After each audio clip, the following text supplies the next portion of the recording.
Hola, sean Hola. todos bienvenidos a El País de Lovecraft. Población, un chingo de gente. Todo producto del macho de las mil cabras.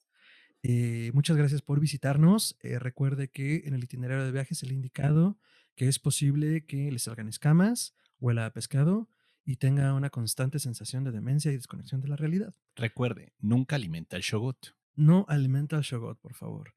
Pero muchas gracias. Su recepcionista lo atenderá. Ricardo, bienvenido al País de Lovecraft.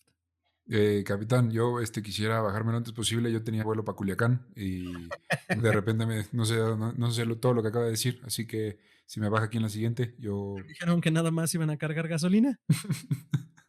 No, pues muchas gracias por acompañarnos en otra emisión de Historia Colectiva Podcast.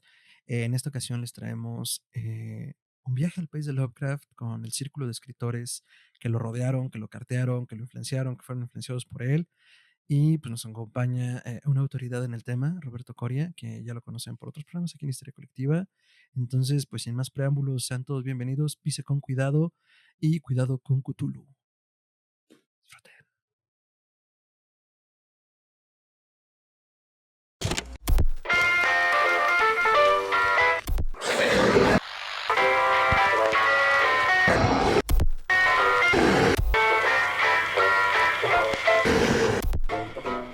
Es histeria colectiva.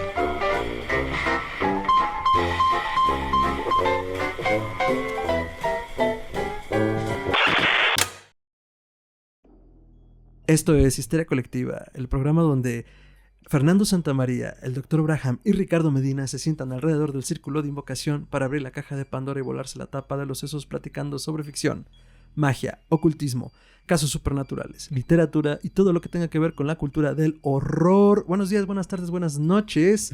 Como verán, Ricardo ya se ha unido a la titularidad de Histeria Colectiva. Ricardo, ¿cómo estás? ¿Cómo te sientes con eso? Estoy muy emocionado. Estoy como el Patricio de Bob Esponja que se sienta y está así. Porque ya me dejaron sentarme en la mesa de los niños grandes, en el círculo de invocación, que no, a mí nadie me habló de invocaciones. Yo pensé que eso solo era el intro, pero al No, parecer, era muy en serio. o sea, yo no quiero que me invoquen nada, no sé en dónde. Yo no he No, dado pues, mi consentimiento es todavía. la mesa Pero de los niños gracias grandes. por invitarme ahora sí de corrido, ahora sí ya para siempre, así que y una disculpa a todos los haters que no les gusta que venga. Estoy aquí para quedarme, así que ni modo. Excelente, Ricardo. Y pues a mi derecha, a su izquierda, está el doctor, el hombre, el mito, la leyenda, el buen doctor Braham. Doctor, ¿cómo está? Estoy muy bien, estoy feliz de que por fin ya le dimos contrato de planta aquí a Rich. Ya va a tener semana inglesa y aguinaldo.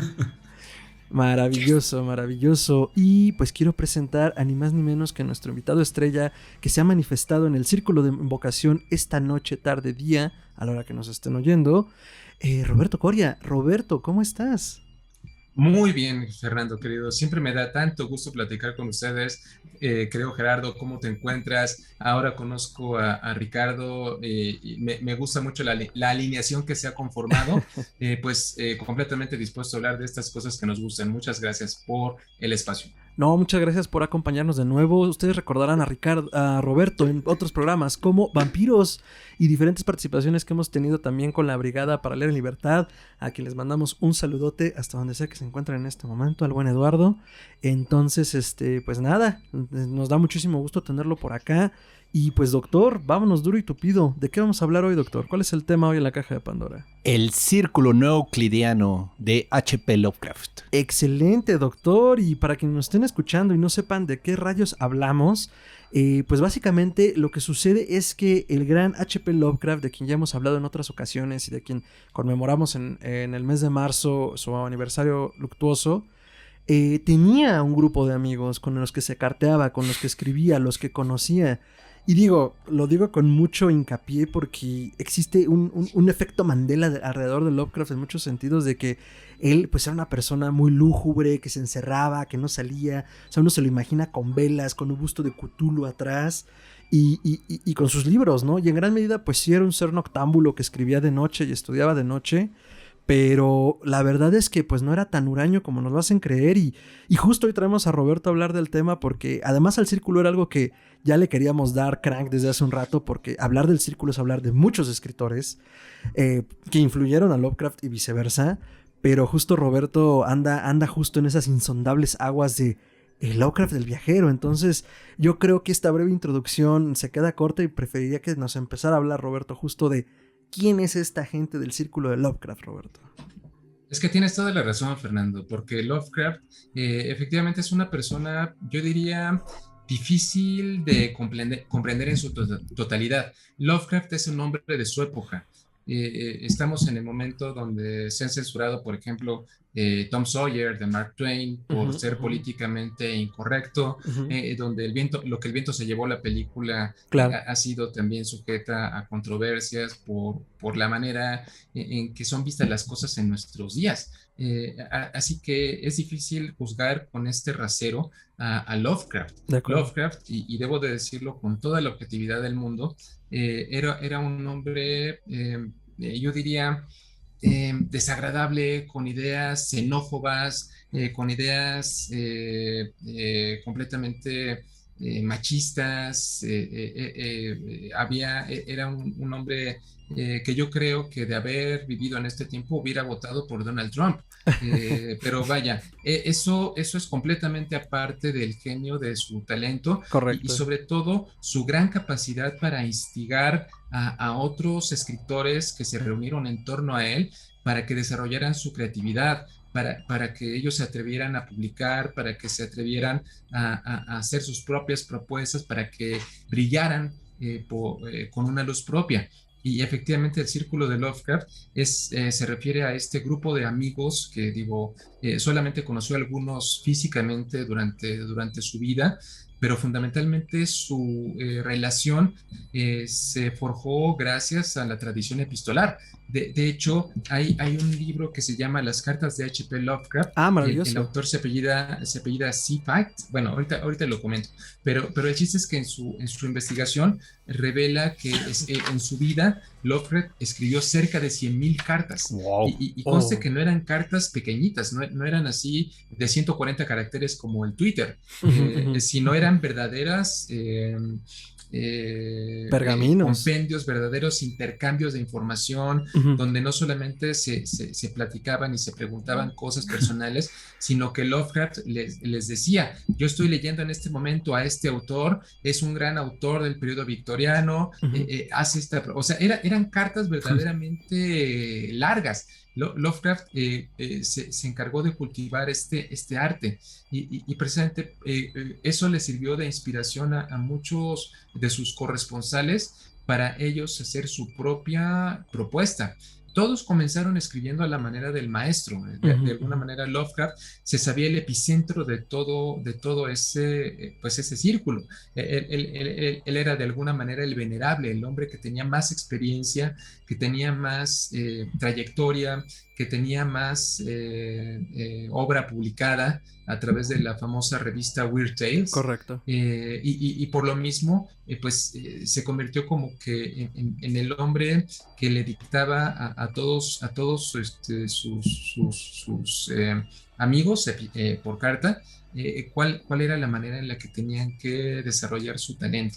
Era un hombre muy generoso. Todas estas recomendaciones eran oro molido. Claro. Y pues todos le sacaron todo el provecho que pudieron.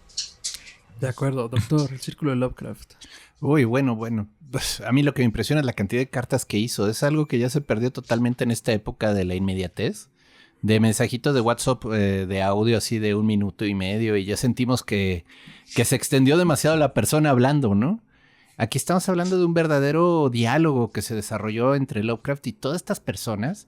Muy profundo y pues se podría decir que hasta íntimo. O sea, en el sentido de que se hablaban realmente de lo que estaban creyendo, de lo que trabajaban, en dónde estaban teniendo dificultades.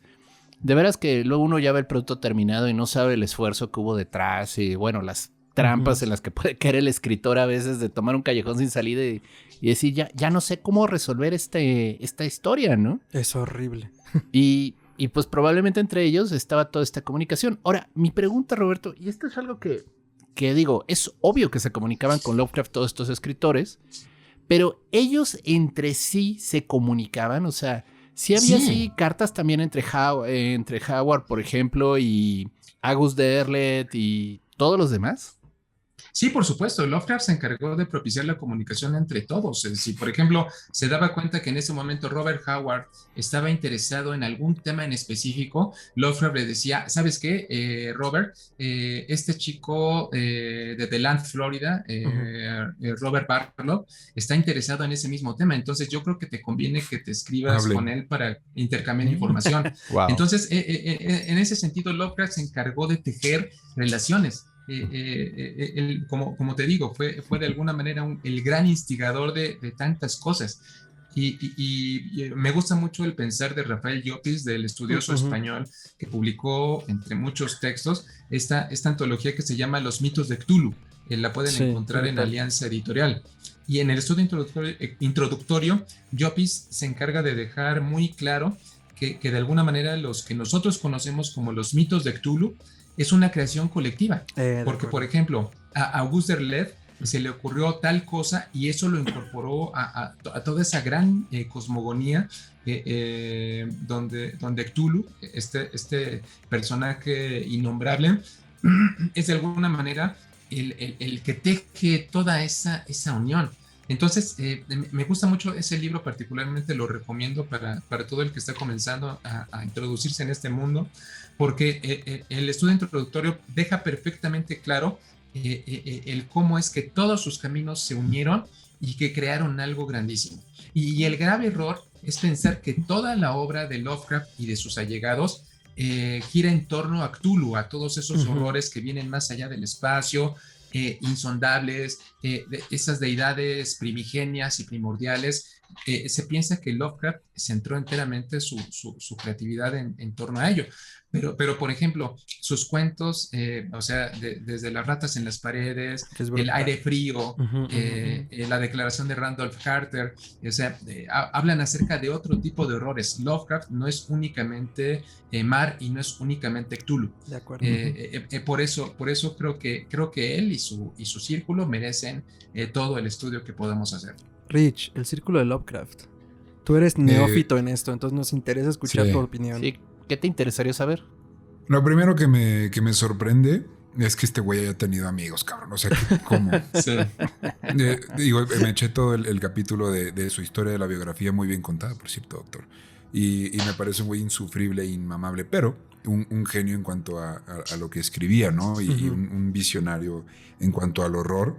Y ahorita que mencionaban lo de las cartas, me hizo acordarme tantito de Van Gogh y de las cartas que le escribía a su hermano Theo. Claro. Entonces, por ejemplo, cómo conocemos a estos grandes artistas, a estos grandes escritores, pero a través de las cartas íntimas, en un caso a su hermano, en el otro caso a sus compas, ¿no? De, oigan, estoy trabajando en esto, ¿qué opinan? No, pues güey, está chido. Y luego esto de, a ver, pues conózcanse. Ahí hablen entre ustedes, hagan cosas entre ustedes y luego ahí me agradecen, ¿no? Entonces hay más detrás de este ser. Entonces yo estoy interesadísimo. Yo digo que se arranquen y yo aquí vengo a aprender. Correcto. Entonces, decía algo Roberto bien importante, ¿no? Lovecraft no es solo mar, Lovecraft no es solo pulpos. Y aunque justo pudiéramos parecer, como bien dice Ricardo, inmamables en cuanto a es que no solo es Cthulhu. Digo, afortunadamente Cthulhu y la figura de los mitos en general le han ayudado a Lovecraft a salir, a relucir en los últimos años, ¿no?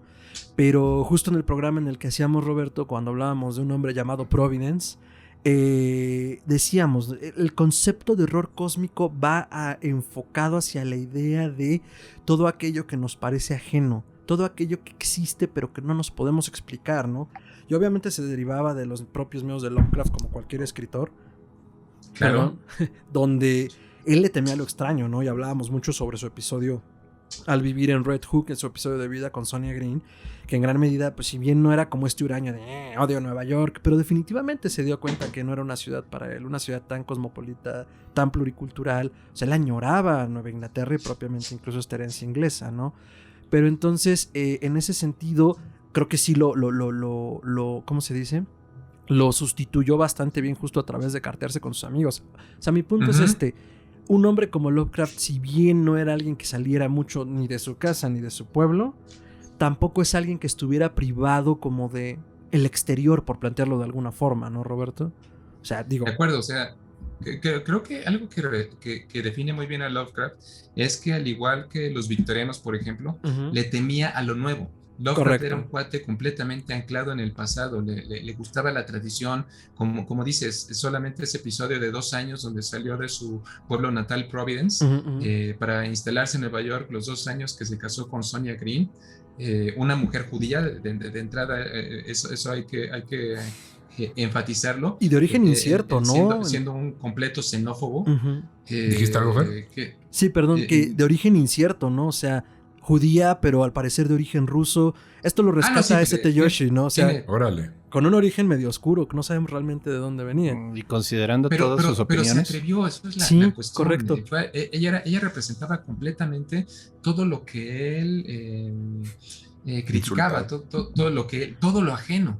Entonces eso es lo interesante. Digo, ahorita de una vez, ya que menciono esto, por ejemplo, el primer elemento, o al menos si trazamos una especie de línea cronológica cuando comenzaron a escribirse, porque funcionaba de esta manera.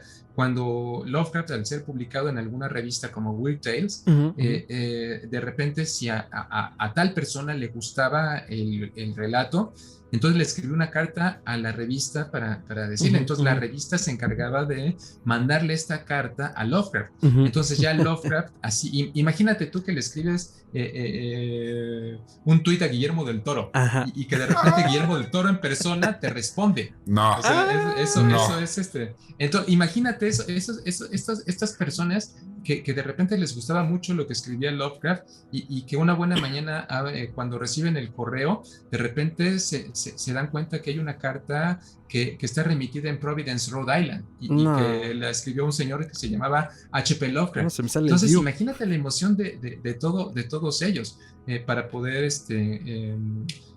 tener una comunicación directa con su héroe, con su admirador, con la persona que ellos admiraban. Pero bueno, decía yo que tal vez en esta línea cronológica, el más viejo de este círculo de Lovecraft sería Samuel Loveman. Samuel Loveman, él era poeta, era crítico, era dramaturgo, y al igual, él era originario de Cleveland. Y bueno, de hecho Lovecraft le dedicó varios poemas. Tenían muchos amigos cercanos, y particularmente lo conoció físicamente cuando vivió en Nueva York, pero cuando Loveman se enteró que Lovecraft era antisemita a través de lo que le decía Sonia, él destruyó todas las cartas que sostuvieron y que se intercambiaron, y no quiso saber nunca más de él. Entonces, cómo tus creencias personales, tus filias, tus fobias te pueden alejar de muchas personas. Claro. Pero bueno, eso es tal vez uno de los primeros casos más notorios.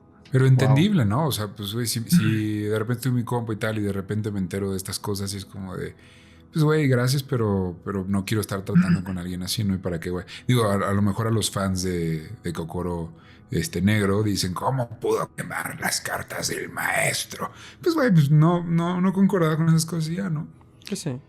O simplemente, si ustedes, Fernando, Ricardo, Gerardo, se encuentran que uno de sus grandes amigos, de sus grandes compas, de repente dicen, pues ¿para qué se ponen a hablar de esas cosas? Bola de ñoños, o sea, hagan algo productivo con sus vidas, hay cosas más serias. Pero si auténticamente detectan desdén y detectan un afán de insultar sus creencias, yo creo que sería muy difícil que ustedes pudieran mantener comunicación con esa persona. Digo, porque una cosa es tener opiniones diferentes, y otra cosa es agredir, y otra cosa es atacar tu esencia. Eso es lo grave. Pues de acuerdo, Roberto. Ahora, creo que es importante que la gente que nos escucha, si está entrándole por primera vez o recordándolo, toda esta género que manejaba el círculo en general, justo entraba en contraste con otras cosas que en ese momento se escribían, ¿no? Pienso mucho... Aquí me van a ayudar con fechas porque del universo tolkieniano yo no me sé las fechas, pero entra mucho en contraste con lo que hacía Tolkien, por ejemplo, ¿no? O sea, que era lo que hacía Tolkien, que eran como estos héroes impolutos y este mundo dirigido por reyes y magos, que eran pura bondad y hacían contraste con toda esta maldad que representaba Es que también hay que entender que Lovecraft en muchos principios era bastante ateo, o sea, correcto, tenía una visión muy cínica, vamos a decirlo así, de la realidad, justo eso quería Tolkien llegar. Es muy espiritual, Lewis, que el de Narnia, también es amigo de Tolkien, y pues ahí se nota eso. Y de hecho yo sí quería hablar un poquito de todo esto. Yo soy un gran fan de Conan el Bárbaro, por ejemplo, de todos los relatos de Howard. Vaya, incluso le rastreé sus cuentos de box, o sea, y escribe bien ficción de box, es increíble. El tipo tenía muy buena capacidad. Él era boxeador, de hecho, ¿sí? él era el más físico de todo el clan de... No es el que sale en fotos con sombrero o sea, y que parece mafioso. Él era el más físico de todos. Y le decían el 2 pistolas porque era de Texas. Pero, sí, exacto. Pero bueno, el punto es, y a mí lo que me encantó ya cuando comencé a juntar y darme cuenta que toda la idea de este mundo de Cimeria y este bárbaro que, bueno, cree en un dios que no le importan los humanos, o sea, porque Chrome es un dios oscuro que le vale madres la humanidad. A mí me impresionó mucho cuando comencé a leerlas y luego encontré esta resonancia de, pues se carteaba con él. Pero lo interesante está que a mí lo que me impresiona mucho de los autores del Círculo de Lovecraft es que no copian, o sea, no es copy-paste a lo que Howard Phillips hacía. Cada uno comienza a encontrar su propia voz en un hilo narrativo similar a veces, porque igual los dioses en el mundo de Conan son oscuros, malévolos, te piden unos precios que luego es ridículo de pagar y normalmente los protagonistas acaban mal, o sea, las historias acaban muy trágicas. Uno que conocí recientemente que es también de este estilo de Sword and Sorcery, así se le llama, creo, es Clark Ashton Smith. Yo no le conocía mucho de su obra, le conocía lo de Hyperborea, es muy bueno el señor también. Y vaya, sí es como periférico con el mismo ambiente de los mitos de Tulu, pero no le están copiando, o sea, simplemente esta es mi voz, yo creo en esto y sí, tengo una influencia, pero no estoy literalmente haciendo versiones mal hechas de lo que Lovecraft escribía. De acuerdo. Eso es cierto, Gerardo. Y fíjate que digo, ya que vas tú por este camino, yo quisiera mencionar a uno de mis consentidos de todo el círculo de Lovecraft, que es Robert Albert Bloch. Brutal. Y si tú analizas su carrera, el hombre comienza escribiendo a la manera de Lovecraft. O sea, el hombre escribió El vampiro estelar, por ejemplo. Y de hecho eso fue una colaboración entre los dos, ¿no? Su propia voz. Él comienza a interesarse por otros temas que no necesariamente tienen que ver con Lovecraft. En el caso, digo, de Robert Bloch, basta solamente decir que él es el papá de Norman Bates. Él escribió Psicosis, la famosa novela que inspiró la película de Alfred Hitchcock. O yo diría que es uno de los mejores agentes de prensa de Jack el Destripador, porque tiene estupendos cuentos sobre Jack el Destripador.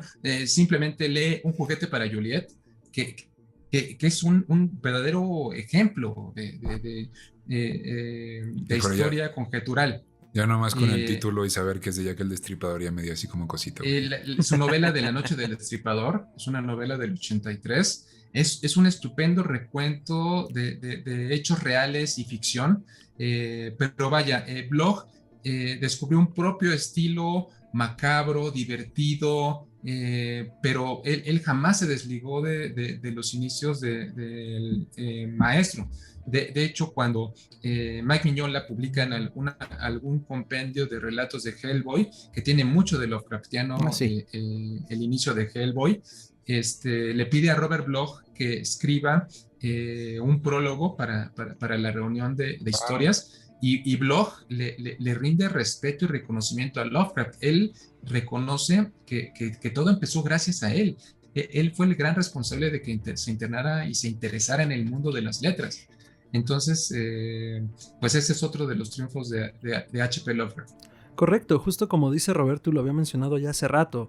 Lovecraft, a través de este círculo, justo como lo dice su nombre, siendo como el gran venerable de los escritores, hace todo este trabajo y esta labor editorial con quienes escribe y con quienes le escriben, porque también recordemos que alrededor de la década de los 20 él estuvo trabajando en la Asociación Nacional de Reporteros o de Prensa Amateur.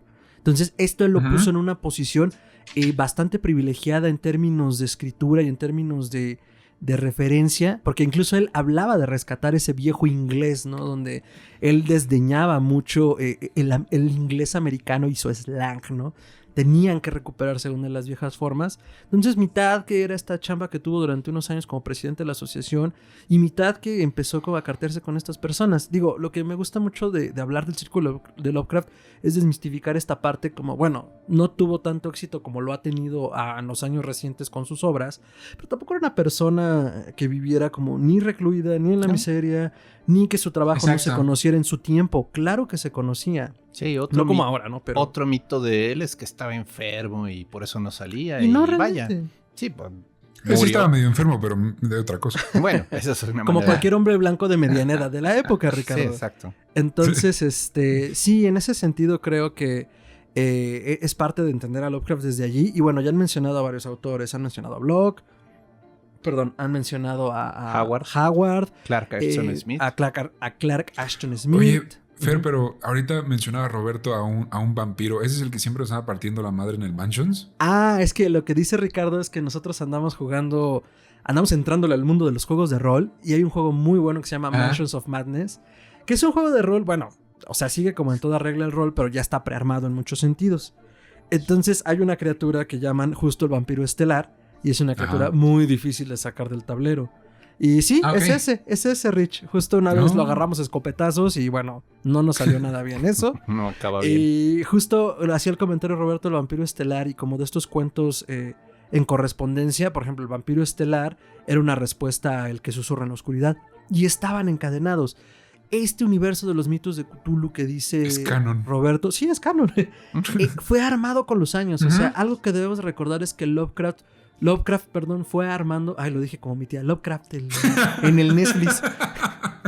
Lovecraft fue armando esto un poco sobre la marcha. Yo no voy a decir que no tenía un plan de un universo. Tal vez lo tenía. Pero lo fue armando. Nunca dejó un esquema. La esquematización la hacen después póstumamente. Sobre todo Derlet. Que dice, pues mira, está el ciclo de Randolph Carter. Entonces todo este ciclo es onírico. Y además es de Randolph Carter. Que es la declaración. Los gatos de Ultar. La llave de plata. Entonces, bueno... van encontrando estos hilos conductores, ¿no? Pero también, como bien decía Roberto, lo van nutriendo ellos con cuentos a dos manos, con colaboraciones, con cuentos en respuesta. Bueno, algo que ahora ya es más conocido, pero hace unos años no. El cuento que escribió junto con Houdini como escritor fantasma, que ahora ya se acepta como una colaboración. Que creo que es en la ciudad de las pirámides, si no me equivoco el nombre. No me acuerdo bien. El misterio de las pirámides. El misterio de las pirámides, o sea, y lo editó, según yo, reciente. Bueno, no de los faraones. De los faraones. Sí, es que no lo traía ahorita en corto, pero justo. Entonces Lovecraft en realidad tenía sus tentáculos, ahí sí voy a aprovechar la metáfora del pulpo, más metidos en todos lados que lo que creemos, ¿no? Yo personalmente soy muy fan de Bloch y de lo que hacen a dos manos en ese sentido, ¿no? Incluso se habla... Fíjate que se permitían el juego, Fernando. Porque, por ejemplo, tú te acuerdas que en el Vampiro Estelar Bloch mata a un personaje, bueno, el personaje protagónico, que es claramente Lovecraft. Y el propio Lovecraft se da la oportunidad. Primeramente le manda una carta autorizándolo para que lo mate en sus cuentos. Y Lovecraft escribe una continuación que se llama El susurrador de la oscuridad, ya lo mencionaste ahorita. Y él lo pone al propio Bloch.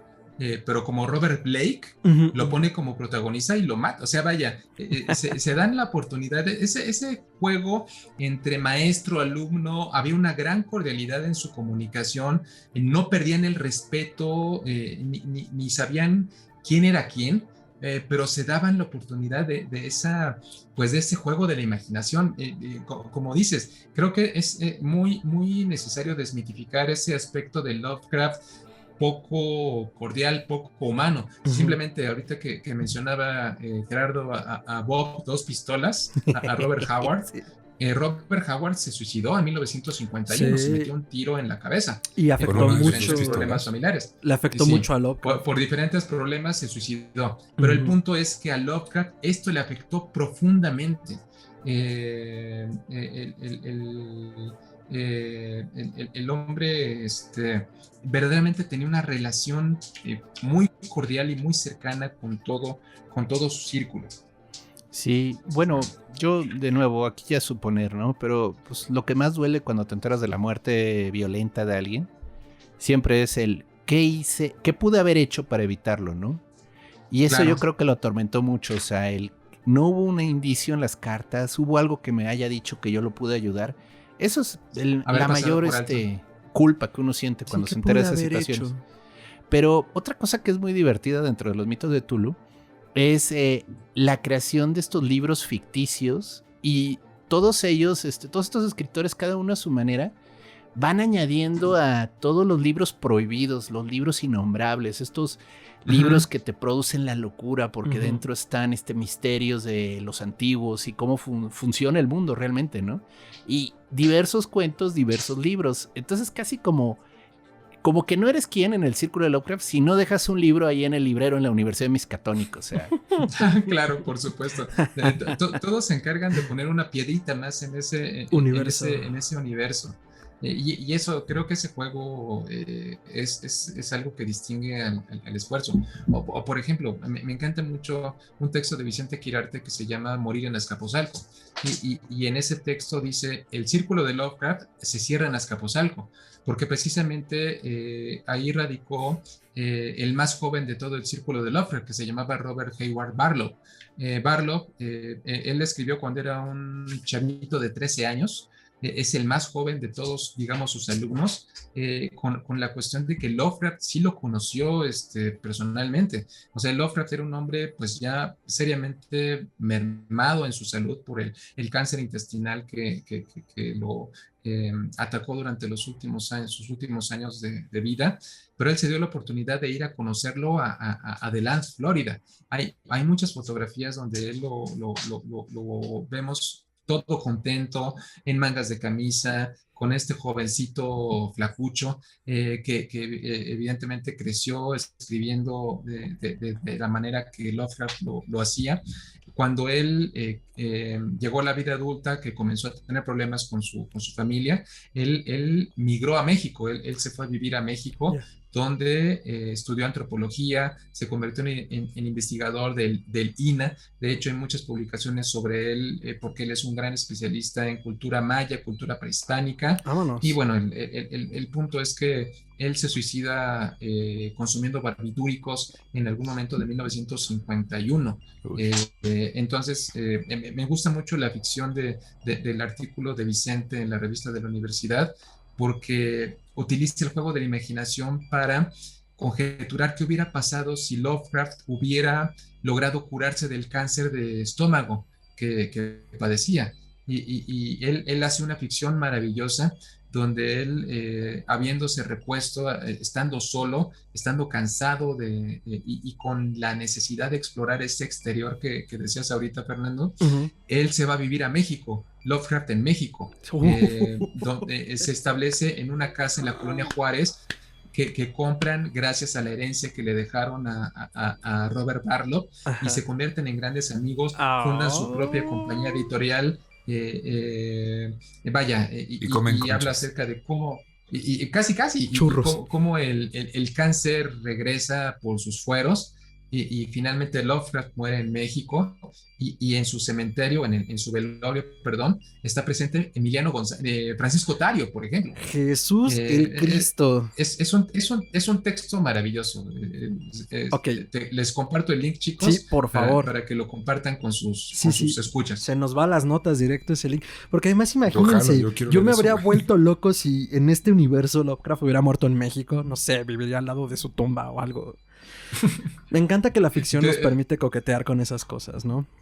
Sí, claro, eso es lo maravilloso. Y te anticipo, Eduardo Ruiz Aviñón, a quien tú conoces bien. Sí. Saludos, junto Eduardo. Con Vicente, que han colaborado durante muchos años, Vicente escribiendo teatro, Eduardo dirigiéndolo, tienen la intención de montar una obra sobre Robert Barlow.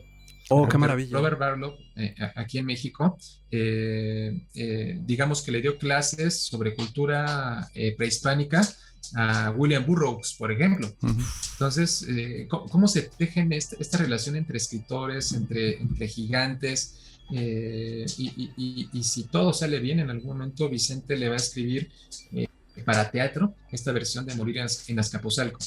Qué maravilla. Ojalá la podamos ver y ya les estaré platicando cuando esto suceda. Maravilloso, claro que sí, haremos una cobertura sabrosa y una reseña.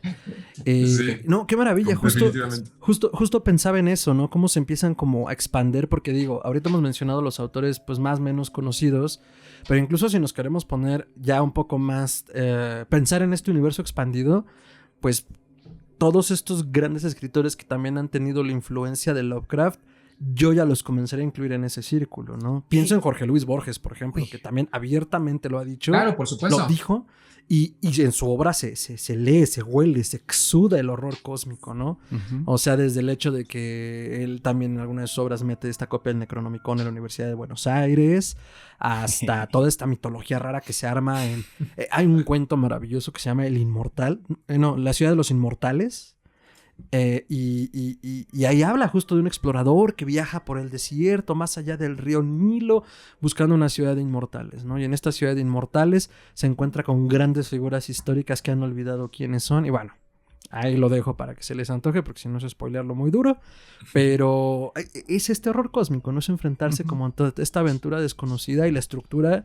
Digo, Jorge Luis Borges por supuesto que se sostiene por sí solo, pero en estos relatos donde se huele y se siente el horror cósmico, definitivamente se ve la influencia dura de H.P. Lovecraft, ¿no? Sí, bueno, no solo... O el gran Emiliano González. Que falleció hace poco. Recientemente fallecido. Uh-huh. En Los Sueños de la Bella Durmiente, su cuento de El Museo, uh-huh. Es perfectamente, conoce muy bien toda la imaginación de Lovecraft y la incorpora en su narrativa. Entonces, por eso yo creo que estos autores, Borges, Emiliano González, el propio Stephen King en algunos cuentos recientes, bueno, que recientes, si fueron cuentos escritos en los 90s del siglo pasado. Son recientes, que Roberto. También se les puede aplicar el término reciente. Los recientes, los 90 siguen siendo hace 10 años. Llamarlos el nuevo círculo de Lovecraft.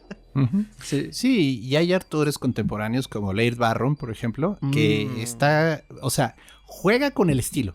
Él en vez de mandarlo a la costa este, se va a la costa oeste, a esta zona en la frontera con Canadá en los 30s.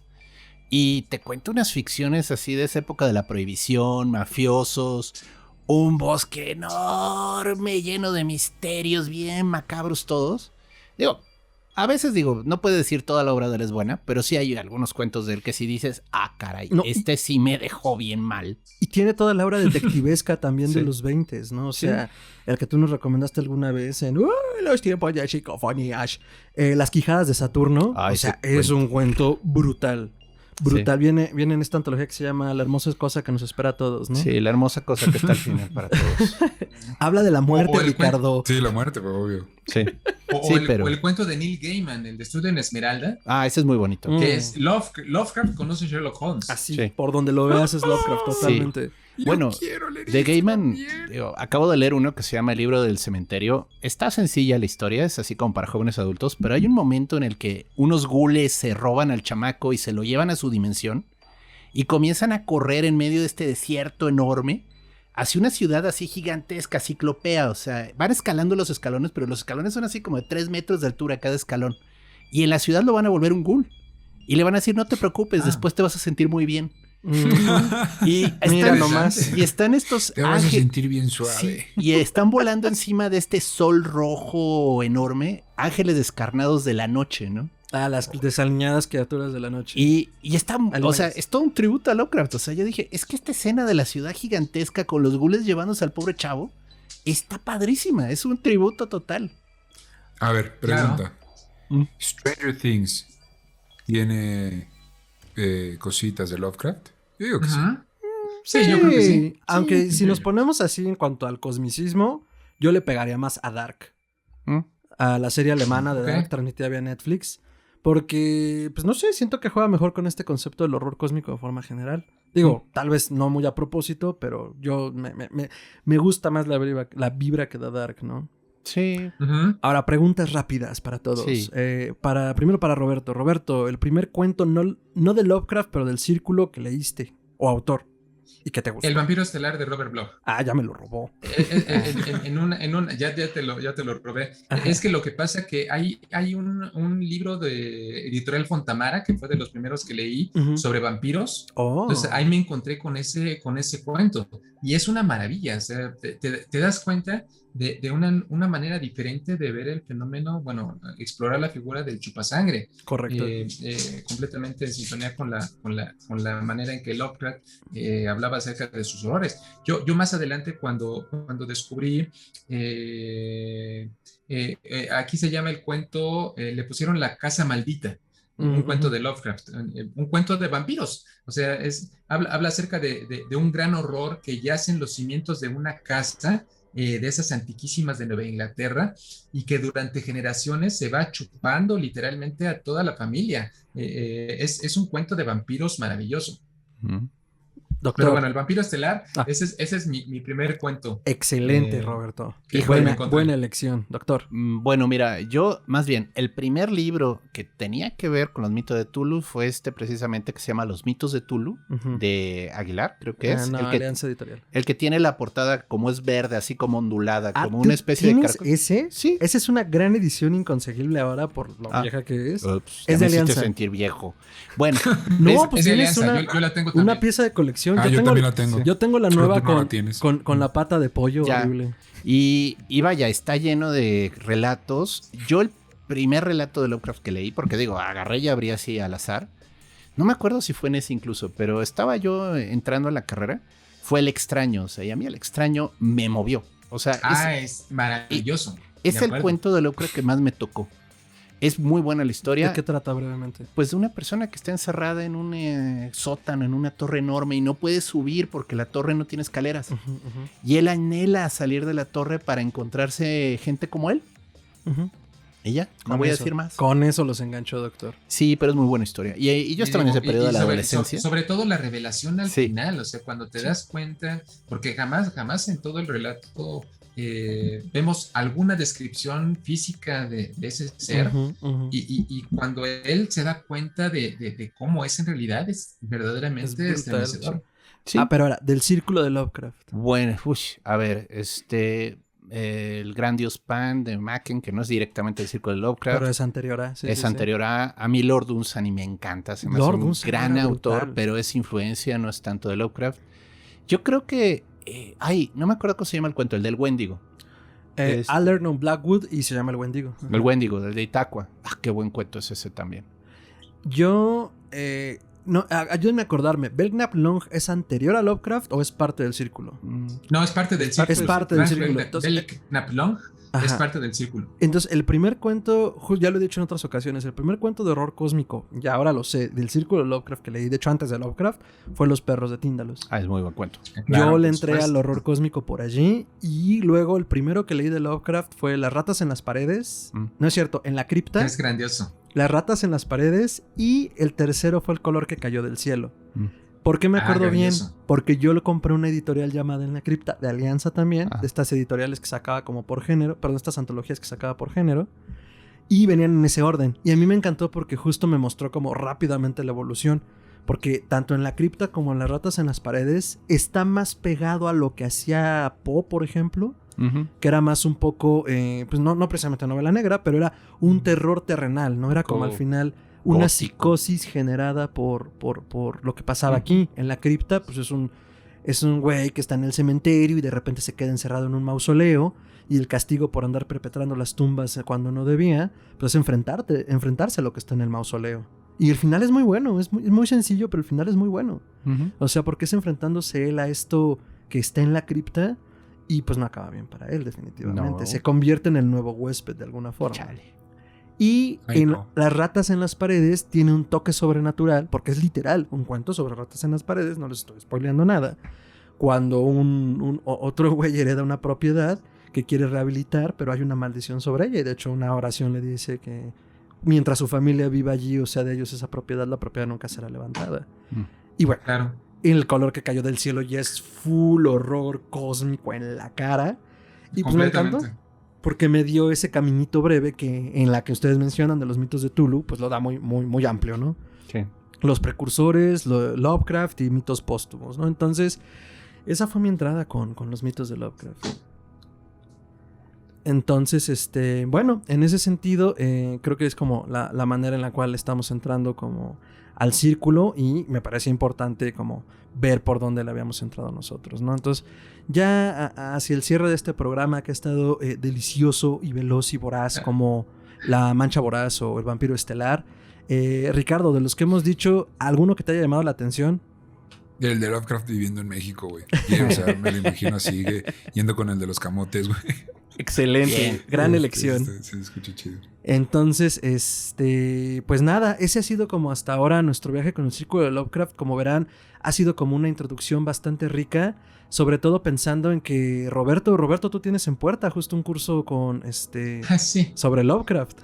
Mira, es un recurso por internet, digo, platicábamos antes de empezar la grabación de cómo la pandemia te ha obligado a explorar otras posibilidades para poder estar cerca de tu gente, de tus correligionarios, de las personas que comparten estos intereses contigo. Uh-huh. Entonces yo he descubierto que las clases en línea han sido verdaderamente provechosas. Me ha permitido llegar a gente más allá de la frontera. O sea, he tenido alumnos de Guatemala, de Perú, tuve en un curso pasado un alumno desde allá. Entonces, bueno, voy a dar un curso que se llama precisamente Viaje al País de Lovecraft. He dado muchos cursos sobre Lovecraft a lo largo de los años, pero ese nombre de Viaje al País de Lovecraft concretamente es un ensayo de Vicente Quirarte. Uh-huh. Y yo le dije a Vicente, ¿sabes qué? Me encanta ese título. ¿Puedo utilizar el nombre como título de un curso? Y me dijo, por favor, adelante, hazlo. Entonces es por eso que lo hago. Realmente a lo largo de 6 sesiones, es un curso que empieza el próximo 4 de mayo, es un curso por internet en un lugar que se llama Fábrica de Historias, que dirige el escritor mexicano Carlos René Padilla y su esposa Yuyu Fernández. Francisco Hagenbeck, recientemente fallecido, es un gran dolor el ya no saber a Francisco en este mundo. Alberto Chimal, Raquel Castro, Liliana Blum, hay muchas personas que ustedes conocen, han dado clases en este lugar. Entonces, bueno, yo desde hace tiempo tengo pues la oportunidad de estar ahí con estos temas. Entonces, a lo largo de 6 sesiones voy a hablar acerca de la vida y obra de H.P. Lovecraft. Incluso tengo como invitado a José Luis Zárate, al famoso autor de La Ruta del Hielo y la Sal, y particularmente a mí me gusta mucho una novela suya que se llama Shanto Novelucha Libre. En pocas palabras, es el santo, pero como no puedo utilizar el nombre santo porque es marca registrada, le pone Shanto con X. Qué chido. Básicamente es el santo contra Lovecraft, contra Cthulhu. No, entonces, bueno, invité a José Luis para platicar acerca de las geografías Lovecraftianas, para hablar acerca de Innsmouth, de la Universidad del Miskatonic, del pueblo embrujado de Arkham. Va a estar padre la experiencia. Entonces, maravilloso. Ya compartiré en redes sociales todos los pormenores al respecto. Excelente. Empezamos el 4 de mayo, ojalá que les interese y que si les gusta, pues me encantaría contar con su compañía. Excelente. Pues ya lo saben, entren a Fábrica de Ideas y ahí de historias, gracias. A Fábrica de Historias y regístrense, está por comenzar. Yo ya estoy registrado, ya estoy anotadísimo porque sí, me viva encanta, Lovecraft. Fernando, gracias. Tú eres el primer alumno. Ah, genial. Entonces, mucho, ya lo saben, anótense por allá si quieren seguir viajando al país de Lovecraft. Y pues nada, para irle dando cierre, conclusiones para todos. ¿Por qué nos da miedo el Círculo de Lovecraft, Dr. Braham? Pues quizás aquí lo interesante es la resonancia, ¿no? O sea, el efecto de que la idea de una persona comienza a generar estas olas y comienza a influir de manera increíble a muchísima persona, y todos ellos comienzan también a generar olas, y esto está generando este efecto como un tsunami de horror, o sea, y seguiremos disfrutando horror cósmico de primera calidad gracias a estos autores de primera. Maravilloso. Ricardo, ¿por qué nos da miedo el Círculo de Lovecraft? No sé decirte todavía si miedo da o no, seguramente sí, pero lo que sí me encantó es que estamos platicando fuera del aire, Roberto y yo, que estaría increíble que alguien comenzara la iniciativa, que se quitaran esas chingaderas de los monstruos de Universal y empezaran realmente la iniciativa Vengadores, pero ahora con todos esto Lovecraftiano. Y ahora más viendo que hay un multiverso de otros autores que tienen otras correcto. historias que son interesantes. Güey, que lo hagan popular, que lo hagan un blockbuster y que nos muestren un Cthulhu con toda la tecnología Disney del CGI para disfrutarlo en el cine. Güey, estaría chido, ¿no? Totalmente. Solo que no haya número musical. Y fíjate, ahorita sobre lo que dice Ricardo, no sé si ustedes conocen una película reciente que se llama El color que cayó del espacio. Por la dirigió supuesto. Richard Stanley. Se estrenó en Mórbido Fest 2019. Se estrenó en Mórbido. Y desafortunadamente, digo, estamos en la era de los escándalos. Sí. El chiste es que problemas de Richard Stanley con su esposa, con su antigua esposa, porque ya está divorciado, todo eso, esas acusaciones de violencia doméstica y todo eso, le dieron en la torre al proyecto porque Richard Stanley tenía la intención de hacer otras 2 historias Lovecraftianas. Uh-huh. A mí en lo personal me encantó El color que cayó del espacio. Muy chido. Y me hubiera gustado ver más películas de Stanley porque creo que entendió muy bien el concepto. Yo cuando leí que el cuento del el color que cayó del espacio, bueno, el color que cayó de las estrellas o del espacio, dependiendo, a mí tal cual me lo imaginaba, o sea, todo lo que recuerdo fue lo que vi en el cine. Uh-huh. La manera indescriptible de esos colores imposibles. Por eso yo creo que es un hombre que conoce muy bien y entiende muy bien a Lovecraft. Lovecraft, él decía, a él no le gustaba lo nuevo, a él no le gustaba el cine. Él decía, jamás algo que yo haya escrito será banalizado por esa tontería del cine. Sí, no quería. A Lovecraft no le gustaba. Hay un libro que se llama The Lurker in the Lobby, el que acecha en el lobby, que es precisamente sobre las adaptaciones de Lovecraft en el cine. Uh-huh. Pero es un autor el que merece ser revisitado por las nuevas generaciones de cineastas. Excelente. Sí. Entonces, ¿por qué nos da miedo el círculo de Lovecraft, Roberto? Pues yo creo que más que miedo, bueno, sin sus relatos, muchos nos causan miedo profundo, pero más que miedo, a mí me causa fascinación. Excelente. Y lo dijo Gerardo muy bien, la idea de un autor tan grande, capaz de influir a otros autores, de moverlos para que ellos generen sus propias propuestas, eso es maravilloso. O sea, realmente yo no conozco que Stephen King haya hecho eso.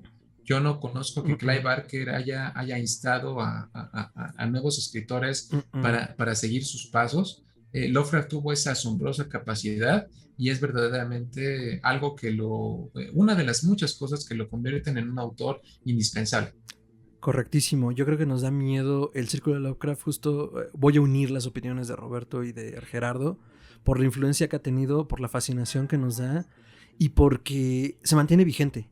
Yo creo que es un concepto dentro de los cuentos que se mantiene vigente y justo este ejemplo que nos diste de la adaptación de Stanley, que fue una exhibición deliciosa en el cine y básicamente única porque ha sido todo un rollo, sobre todo con la pandemia ahora que se estrena en cines comerciales y ha ido como a cuentagotas, pero afortunadamente pudimos verla en la clausura de Mórbido 2019 y fue impresionante. O sea, sí se logró el cometido y eso hace ver que tanto Lovecraft y seguramente todos los demás, si se quisieran adaptar de alguna forma a la época contemporánea, son vigentes y pues son miedos entonces también que están vigentes y por eso nos da cosa.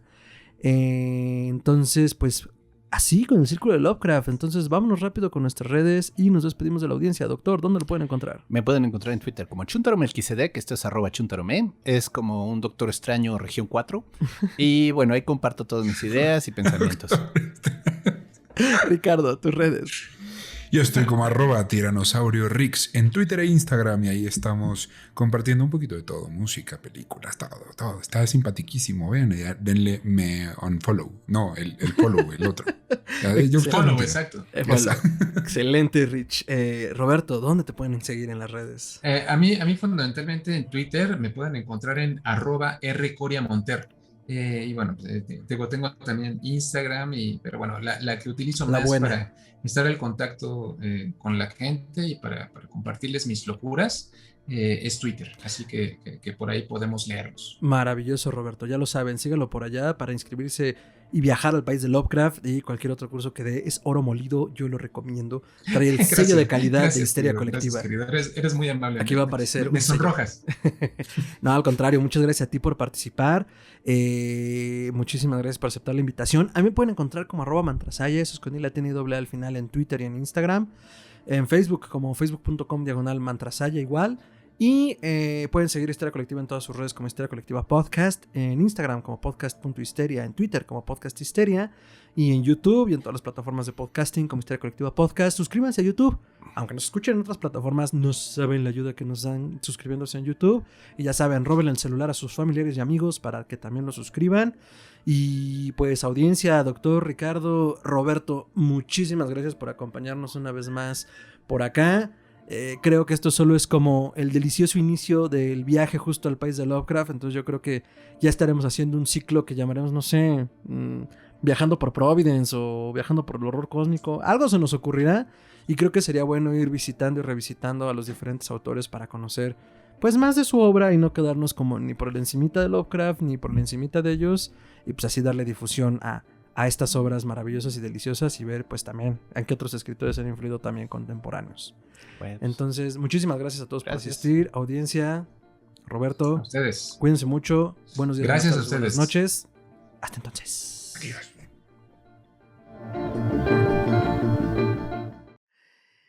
Y pues salimos sin muchos raspones y con mucha locura. Nadie se murió. Eso ya es ventaja en una historia de horror cósmico, doctor. Bastante. Que nadie se muera. Digo, nadie puede no quedar loco porque eso ya sería demasiado pedir. Pero salimos todos enteros y sobre todo un poco más sabios sobre quiénes han sido influenciados por la pluma de Lovecraft, quiénes lo influenciaron a él.